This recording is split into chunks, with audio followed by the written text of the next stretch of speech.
Welcome back to Nostalgia Trip. I'm Josh and I'm joined by Toby. Hello. Who needs no introduction, I'm sure. People might not know. Hello, okay. Hello, I'm Toby and I'm a friend of Josh's and I run a thing on YouTube called Keeper Toby. And you do Pokemon stuff. I do, but we're not doing Pokemon today. No, we're playing Sonic Adventure 2 Battle. I was never sure whether it is Sonic Adventure 2 Battle or Sonic Adventure Battle 2. That's adorable. Like whether it's the second Adventure Battle game or whether it's Adventure to Battle. So, to start off, when did you first play Sonic Adventure? It was the year I got my GameCube, which was, and it was the first game I got with it alongside Pokemon Colosseum. So it would have been, and it was a Christmas, so it's whatever year Pokemon Colosseum came out. 2008, I'm guessing, roughly. Okay, it came out 2004. 2004, so... It was 4 years off. What's 4 years, right? Yeah. So 2004, I would have been, it's 2017 now and I'm 23, so what was I then? To answer your original question, after much mental maths, I was 10 years old when I first played Sonic Adventure. Wow. It was the Christmas that I got that GameCube and Colosseum Double Pack, and I got Sonic Adventure at the same time. Do you know what? That was, like, I think probably one of my most memorable Christmases in the things I got. And I had no, honestly, I had no real interest in game consoles to the same sort of capacity before that point, because I had Game Boy and Game Boy Color, Game Boy Color and a Game Boy Advance, and I had sort of my Pokemon games and Crystal. I've just died. No, you can still home jump. No, I'm not gonna make that one. Oh, hey! Okay. What cheat. Yeah, it's alright. I remember getting Colosseum and going, oh, it's Pokemon, it's gonna be so cool, I love Pokemon, and then just finding it really, really difficult. And so I got so stuck on that I decided to immediately swap over to Sonic Adventure, and I just had a blast. It was great. The perfect middle ground where you have that really hard game to like keep pushing at, then you have something a bit more easier to go back to fill in the gaps. You know, like when you get stuck, you can play a bit of Sonic, and then you go, okay, well, that was back in the days when you could get stuck in video games. Yeah, I don't feel like I can anymore. This soundtrack is the best, corniest rap track ever. Do you know yes, this one? No, I heard it. This is Pumpkin Hill. You ready? So, like, did you ask this for Christmas, or did you, like, was it like a surprise? No, actually, this was a surprise for my brother. I had only asked for Pokemon Colosseum and been adamant that was what I wanted. And it's weird when you're sort of our age. I think you know if you're gonna like a game before you play it, right? You buy a game because you know you're gonna like it. You've done the research, right? You've done the research beforehand. You've watched the videos online, and in that sort of pre-internet kind of age, where you didn't have that. You know, you only really had box art to go on, and box art was such a different thing. But like, I fell in love with this game just by looking at the art of characters. I'd spend a lot of my my school time inside, like, drawing the characters. Did you have a fan Sonic character? I don't have a fan Sonic character. No, it's such a weird thing because I have no idea where I'm going for this emerald. Do you want to look it up? No. No, you've got this. It's like, oh, I've got this. Thanks. Okay. Look it up. These Sonic games, I'm going to say it, they are objectively bad. Yeah, they definitely. are terrible games. Yeah. I love it regardless. And there's something about a lot of these Sonic games, like Sonic Adventure DX, Sonic Heroes, Shadow the Hedgehog. They are all critically, I think, quite heavily panned. Oh, Sonic hasn't been good since 2D kind of thing. And yet those games, when you learn to love them, and you do have to learn to love them, I don't know what the charm is about it, quite. I can never place my finger on it. But when you get into Sonic games, you are into Sonic games. It's why those audiences are just so hardcore. Like, I really care about... Oh, there we go. I don't know, like, people really care about the characters and love the world of it all. Sleep with the dead. No, don't do that. Oh, I used to want an Amy in my life. I used to want to... I wanted to be a Sonic and have an Amy Rose who would be, like, fawn over me. Chasing you with a... Yeah, with a mallet. Yeah, that's goals, right? In relationship. Relationship goals were... She would come up to me and be like, oh, Toby, and I'd be like, see you later, and run off. I already know what this is going to be. It's his stuffed nose, so I reckon it's going to be inside the face of this guy.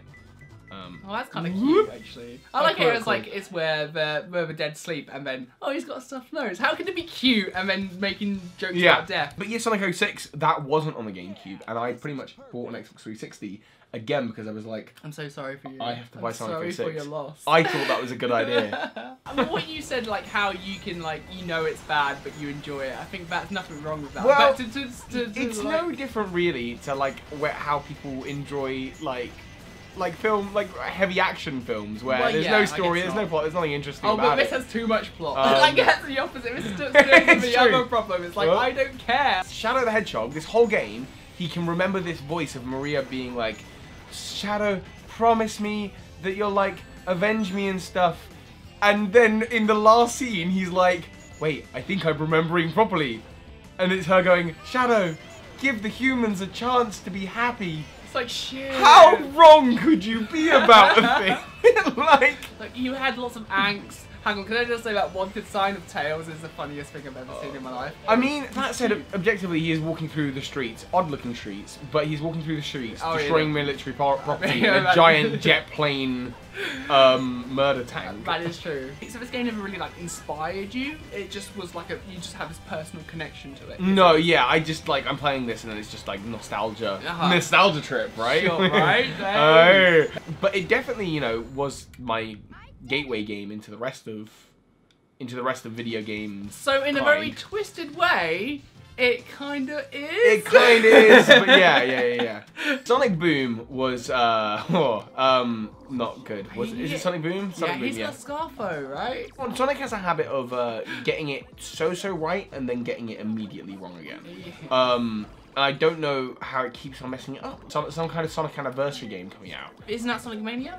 Is that Sonic Mania? That's a 2D one. The new 2D one. The one with old school Sonic in it. Yeah. Oh, yeah. Okay, well in that case I'm looking forward to it. Yeah, that one's good. It looks amazing. The trailers are so good. The music like completely on point. But do you know what the funniest thing is? What? Not made by the Sonic team. It's made by some Sonic modder.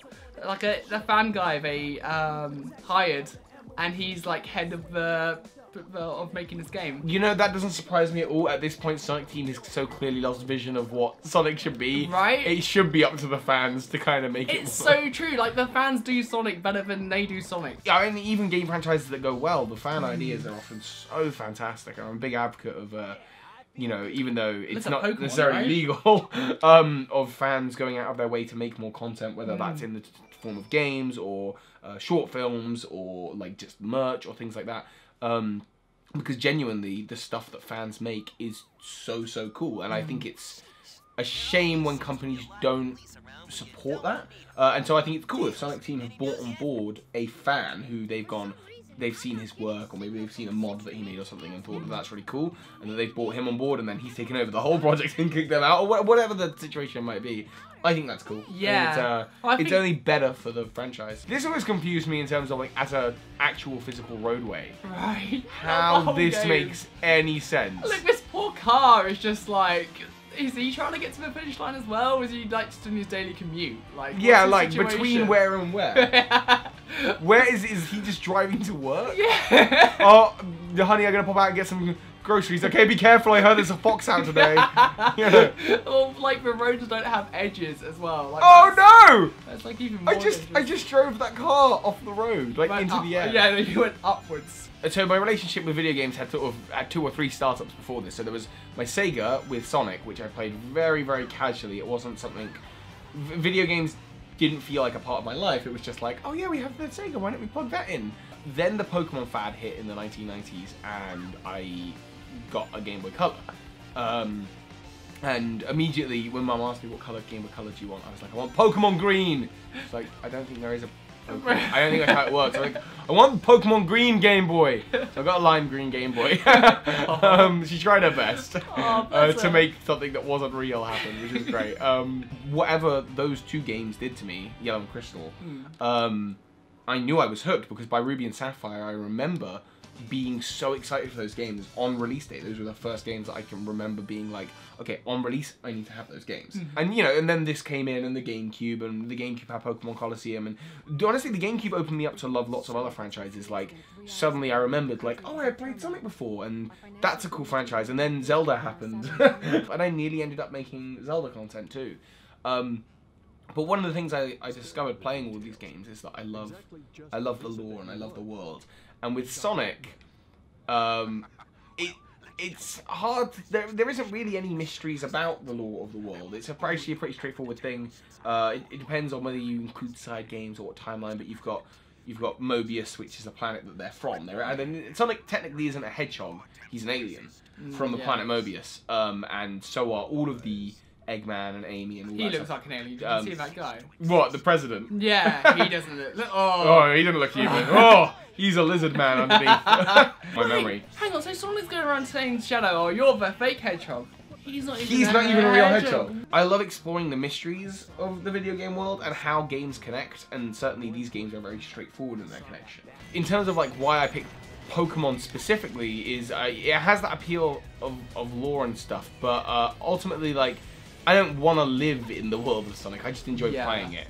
I want to live in the Pokemon world. I want Pokemon to be real. Sure. And if there's any way I can share that kind of feeling with people, I don't know, it's a good feeling to have. Yeah, no, I totally agree. I want to share that with people, and that's why Pokemon, I think, specifically. Oh, I've always sort of idolized the lifestyle of being able to make stuff you love and for a living and earn money for doing that. And I was trying for vlogging, which is what I was doing for about 2-3 years. Yeah, that's what you that's did what when I first met you. When we first met, I was vlogging, and for me, I was like, well, great, that's the lifestyle, that's the thing. But I didn't feel like I was necessarily making anything of value. I was like, oh, I love making videos, and they always say, I'll talk about the things you love, and I was like, well, yeah, sure, I talk about things that, oh no. But really, I think I was making very mediocre videos, with only 1 or 2 that actually had any real-world application or value to other people. That you were pandering, perhaps, without, like making videos what you felt people wanted. This is what vloggers make, and I'm a vlogger, and I want to do vlogging and stuff. And then one day I was looking at Dan, and Dan was doing his stream about Hearthstone, and obviously streaming and YouTube stuff is very different. But a lot of what we've done sort of alongside each other and together, and it was. You were there on the day it happened, actually. Oh, right. And then it was that day that Damn it, Tails! It was that day that I went, it's so cool that Dan gets to make or gets to make content about the video game that he loves the most. And then I went, wait a minute. Hang on! Duh! And it was like this instant, well, obviously you should be doing that. Yeah. Why are you not doing that, you muppet? And of course, that's my thing. I love it. I could talk about that. Not once since starting have I ever worried about like running out of things to talk about. Mm-hmm. So yeah, it was never a case of going, oh, I'm into Pokemon, I should make videos about it. Which logically would have made more sense. It was more of a case of, oh, I love making videos. What do I make videos about though? Yeah. And I know this is the career I want. How do I do it? And then just Pokemon made so much sense on so many different levels. I have, I think, always had a tendency towards the type of work where you get praised for it very openly. It's the least sort of ugly way I can say it. Well, you're a creative. I'm a creative, way, right? and I like to be, rewarded with that. At the same time, there is a degree that with vlogging, certainly that can be very overkill. Right. Those kinds of audiences are so into what you make on a very personal kind of level. Sure, yeah. This, to me, makes sense because it's less about people being like fans of me. We're all fans of Pokemon. Mm. I'm just opening up a dialogue about a certain aspect of it. You're part of a collective. You're not just I'm part of a collective. And yes, I'm the person sort of championing that conversation about Pokemon, but it is still about Pokemon more than it is about me as a person. And so I can still get that praise without it being like overkill or too much or invading personal life. It feels more natural, right? Yeah, it feels more professional actually. Yes, exactly. I think that's the way thing. to put it. Yeah, it feels far more professional, and it feels like I'm not, as you say, pandering towards anything. Yeah, anymore. It's just, I like Pokemon, I'll talk about the things about Pokemon that I like to talk about, and if people are into it, which is, it's cool. So what I encourage people to do is that when they want to start online now is to have prep time, to talk through them, all the things that I wish I had known sort of 2 years prior to starting, and just talk about those things with them, even with you and with this channel. I've been kind of like, what's your game plan? What's the deal? Yeah. What exactly are you planning to achieve here? And when people say, oh, well, I'll just start, I'll do it as a hobby and see how it turns out, I think, well, it's probably not going to turn out how you hope it is. Yeah. Because realistically, I don't think you necessarily believe that you're just going to start as a hobby and that's all you want. And if it turns out, I think you're thinking, I want this to be a job. So be honest with yourself about that. To be honest with yourself about that, because a lot of people, it's an ugly narrative. It's a much nicer narrative to have. Oh, they were just doing it as a hobby, and look, they're so small time and artistic, and then you know they just took it up to the next level. And isn't that great that you know it was such a cool opportunity that the internet can provide? And that's a much nicer narrative than they wanted to make something their job. They made it their job. Yeah, right. Yeah. It's and you gotta go right here. This is a weird sidetracking thing. Oh no, what's happening? Oh, okay. I thought that ghost was gonna kill me, but he didn't. Nah, he's just giving you a little cuddle. Oh, that's nice of him. I want people to watch my videos and remember the video and be talking about the video afterwards, rather than watching my videos, forgetting the content of the video and just going, oh, isn't that Toby a nice guy? Oh, don't get me wrong, there are some vloggers out there doing absolutely wonderful stuff and putting out messages of genuine value. Yeah, but when a lot of it is sort of like, I mean, okay, the cinnamon challenge is old, but hey, you know, we're gonna do the cinnamon challenge, and it's gonna, you know, we're just gonna blow off some steam. And we're it's showing like, our age. I'm not talking about the cinnamon challenge. We're basically dead in the eyes. And I'm not criticizing that content in a, oh, you know, it's dumb that people make that kind of way. No. It's just not what I want to make. Exactly. You know, Which is fine. That's nothing wrong with that. Yeah, that's okay. Cool. Okay, we got our bases covered. Wonderful. So okay, I'm having fun, Josh. I'm happy you're having fun because that means I'm doing a good interview. This like almost like a call to entertain. Something you said you always wanted to do. But has it, like, how far does that trace back? Would you say 6-year-old Toby wanted to do this as well, or no? Actually, I do not have any idea who I was prior to sort of age 13, 14. I had no idea what was going on there. Suddenly, and I don't know what it was, I got to 14 and we got to pick up what topics we wanted to do in school, and I started drawing drama. And I almost immediately, I was like, I want to be an actor. That's what I want to do. I want to be an actor. I want to play characters, I want to entertain, I want to dress up and be those people, and this is only an extension of that, because then I did drama at college as a result of that love. I then thought, well, naturally, the next step is to do drama at university, and I had my first year of university doing drama, and partway through that is when I started watching, I think, YouTube vloggers and that kind of thing, and seeing them entertain and thinking, oh, you know, they're really cool, and engaging in content that kind of way.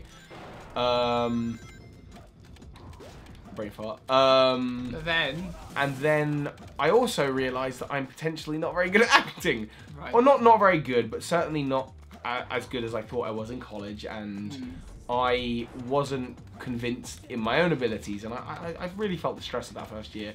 I didn't feel like I fitted in at all. And then Dan told me, you know, he was going to Ravensbourne, and I was like, would it be the end of the world if I also went to Ravensbourne? And I never had an interest in making films when I was at film uni. Like, I was always aware that I was there to try and become an actor and to meet filmmakers and to be friends with people, and I just thought I'd learn some new skills on the way. And I thought about YouTube, and I had started doing the vlogging thing, and I was like, well, at least I can apply these filmmaking skills to YouTube, and I can use that as a sort of creative outlet where I can be big and loud and bold and that kind of thing on the camera, and getting, you know, the vanity kind of reward for it, which at the time was, I think, quite a big thing for me. And as I then as I did that, I thought, you know, I think I started caring more about the type of content being made, and what I was actually putting out there.